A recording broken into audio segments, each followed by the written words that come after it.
Hey guys, James from AppSpy, and today I'm doing something that I never normally do, which is show you some footage that isn't captured directly from an iPhone or iPad. Now the reason I'm doing this is because this is Chaos Rings 3, and it's kind of a big deal, and when Danny went over to the Tokyo Game Show a week or so ago, he tried to get direct capture, but they were like, no, not on your life, and he was like, oh, but please. And in the end, they allowed him to film the screen off camera. Luckily, he has a very, very good camera, so we got some footage that is kind of usable. So, as you can see, this is the new upcoming Chaos Rings game. It looks kind of fantastic. The previous games, if you played them, they're sort of time travel-y based RPGs, like the last one, Chaos Rings 2, the whole world was frozen in time, so you had all these lovely vistas which had like frozen waterfalls and things that you were wandering around.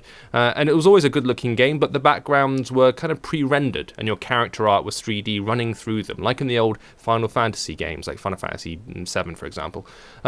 This time, it looks to be that all the environments are fully 3D. In fact, the whole game seems to have adopted this almost Kingdom Hearts kind of vibe to it. The lead character looks very Kingdom Heartsy, or maybe Tidus from Final Fantasy X with a brown hair job. Either way, it looks pretty great. As you can see, you control it on screen with a single finger. You can move it around using a virtual stick. Usual conversation stuff going on there. Can't understand it, obviously, because I don't speak Japanese, although Danny does speak a lot of it, so he was the man to send out to Tokyo.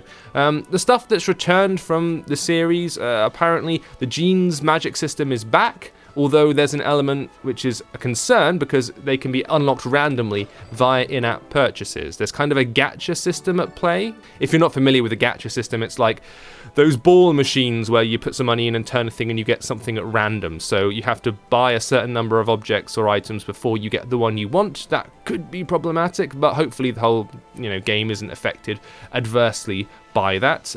Music's still great, as you can hear. We were able to get a direct feed of the music. The pairing combat system is back. If you're familiar with the combat system, you can attack in the normal JRPG way, where you all line up against your enemies and do attacks and summons and things like that to take out your foes. But there was a pairing system that was kind of unique to the game, in which you can sort of team up with one of your other dudes and you both attack together, and what that does is it increases the damage you do, but also any damage received is shared amongst those two characters. So there's like an upside and a downside to it, but that system is back, and to be fair, the combat as a whole looks a little bit spruced up. The effects are fantastic. This giant crab dude with a house on his back, he looks great. I'm really sold on the visual overhaul. It's much more bright and colourful. The previous games were a little bit more washed out, kind of slightly grittier looking.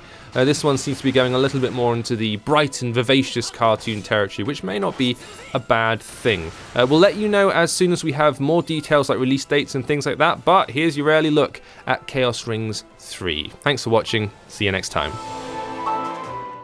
This has been James with AppSpy.com. We review, you decide.